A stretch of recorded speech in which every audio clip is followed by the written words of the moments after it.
Once a well has been constructed, hydrocarbons can flow to surface through a dedicated conduit and be routed to an appropriate production facility.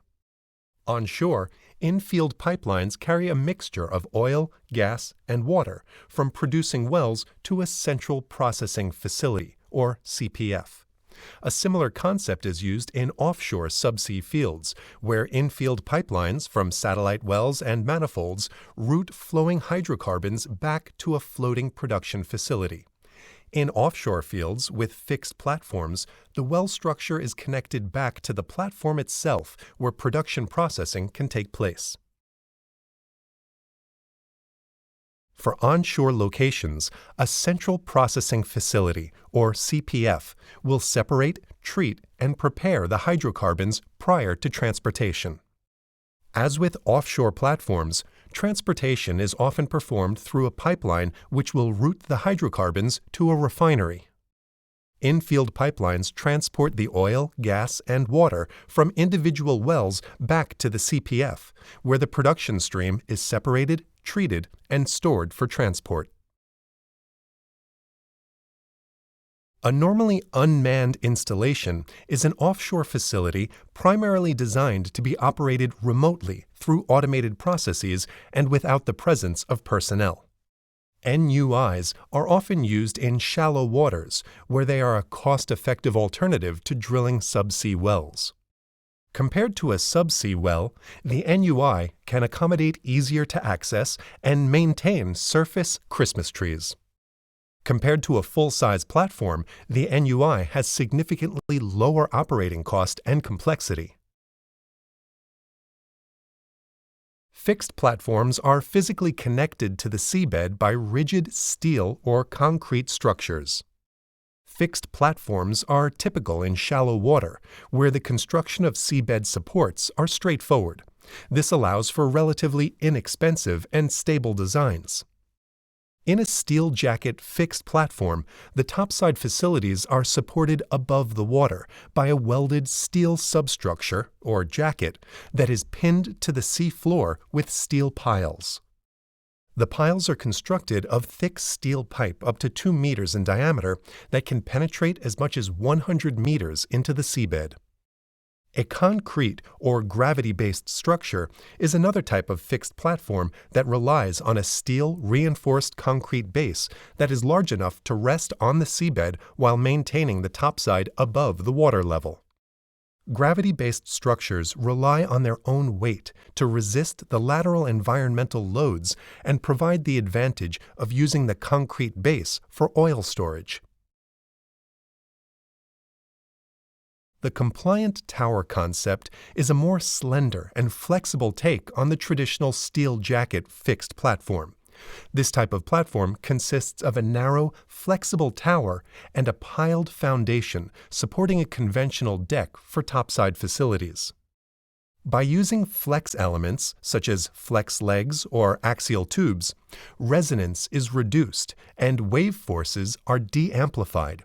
The seabed footprint is also substantially less than an equivalent steel jacket structure. Vertical and lateral stability is assured through the use of either flotation devices or guys secured to the seabed. The foundation pile design is also key. As the structure deflects, significant tension compression forces are introduced in the piles, locating the piles near the center of the tower, limiting the maximum tower deflections, and selecting piles of sufficient length to absorb the imposed loads can limit the resulting stresses in the piles.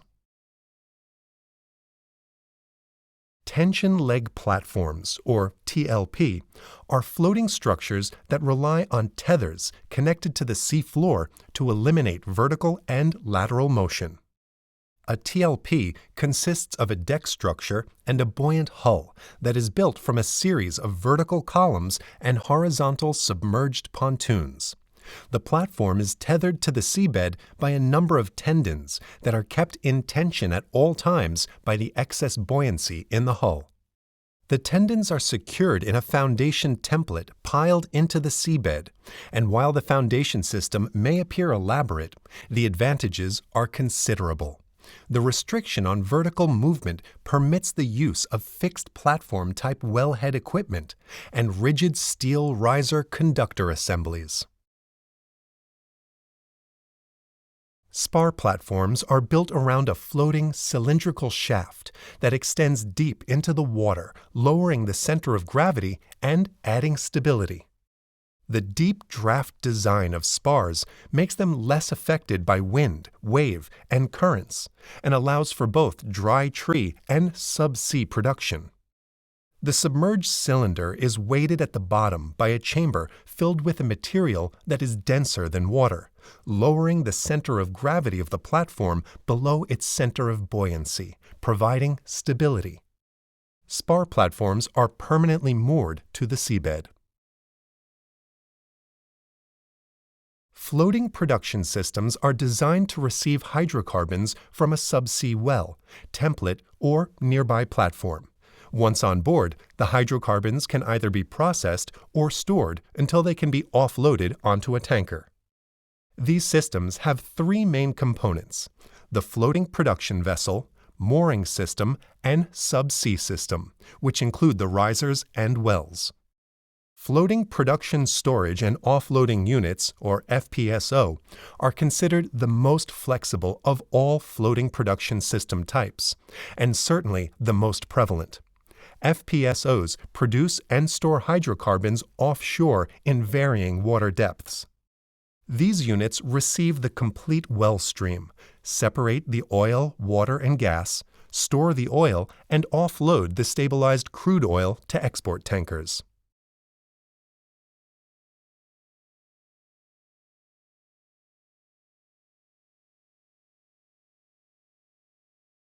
Depending on the type of hydrocarbon reservoir and the location of each production well within the field, the production well stream may consist of oil, gas condensate, or a combination of these, including produced water. Over the life of the field, these ratios will almost certainly change as the reservoir depletes. Typically, with time, produced water rates will increase to a stage where oil wells will frequently become water wells with a proportion of oil production. As a result, life of well design should take the potential of changing flow regime into account. Click on the well types below to learn more.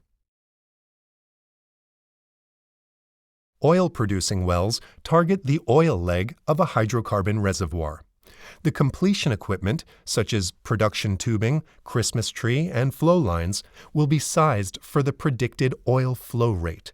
This equipment will be specified to ensure that it is suitable for the intended flow stream, for example, oil.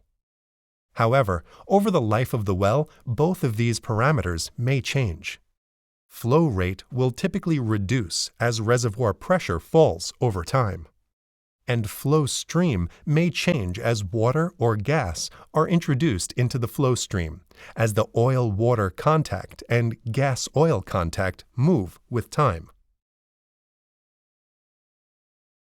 Gas-producing wells, including gas condensate, target either the upper portion of the reservoir or target a reservoir where there is primarily gas in place rather than oil. Gas may be produced as a dedicated production stream, produced to provide power to the platform, or utilized in artificial gas lift of oil wells. In gas wells, condensate is commonly also produced. Condensate is natural gas liquid that exists in liquid form as part of the gas well stream. The completion design must ensure that these liquids are carried from the well and don't accumulate at the bottom, restricting flow and potentially killing the well. Water injection wells are primarily required to maintain reservoir pressure. These types of well work by replacing the volume of oil which is produced throughout the development of a field with water. This works to top up the reservoir by repressurizing and physically moving the oil out of the reservoir and into other production wells. The perforated interval at the bottom of a water injection well is generally deeper than the oil interval to provide a sweep path through the reservoir from the bottom up, maximizing oil production. The water in injection wells must be de-aerated and treated to remove bacteria to minimize the impact of corrosion in the tubing and the growth of hydrogen sulfide bacteria in the reservoir, which can lead to reservoir souring and H2S production in oil wells. Artificial lift is required where reservoir pressure is too low to provide commercial rates of production unaided. In wells with low virgin reservoir pressures, artificial lift is required from the onset of production. In mature fields, artificial lift may be required due to a lowering of reservoir pressure or an increase in water production to the extent that natural flow no longer occurs. Artificial lift can be provided by beam pumps are the most common method of artificial lift used worldwide. This type of unit is also known as a pump jack, nodding donkey, or sucker rod pump. Beam pumping systems actuate a downhole plunger pump with traveling and standing valves. The surface pumping unit is designed to provide a reciprocating up and down motion at certain strokes per minute and a given stroke length. The rods are connected to the pumping unit by a polished rod which passes through the stuffing box on the wellhead to prevent leaks. The rod string, composed of sucker rods, extends from the surface to the pump plunger at depth. Gas lift is one of the principal artificial lift systems and is used extensively worldwide. It is the only method of artificial lift that doesn't make use of a downhole pump and is favorable for both onshore and offshore fields due to flexibility in the range of production rates that can be accommodated, the ability to handle corrosive fluids, its suitability for high temperature and high gas-to-oil ratio wells, and compatibility with sand production. Gas lift production is achieved by the continuous or intermittent injection of gas downhole into the production tubing. Gas commingles with the produced fluid, decreasing the flowing gradient in the production tubing and lowering the flowing bottom hole pressure. Jet pumps are the only form of artificial lift that require no moving parts downhole. They use high-pressure fluid passing through a nozzle to create a low pressure below the pump. The low pressure allows fluids to be produced from the reservoir and pass through the jet pump into the tubing and then to be produced at surface. A jet pump is installed above the packer in the completion and is often installed in a sliding sleeve. Running and pulling is a routine wireline operation. Electrical submersible pumps are multi-stage centrifugal pumps driven by an electric motor. These are routinely used onshore and on platform wells and are a versatile form of pumping where high rates are required. ESPs can be used to produce oil from subhydrostatic reservoirs or to increase production in wells limited by inflow performance or tubing pressure losses. They are also used in injection wells to provide the required wellbore pressure. The pump and motor are normally suspended from the production tubing, with the motor positioned below the pump in a producing well.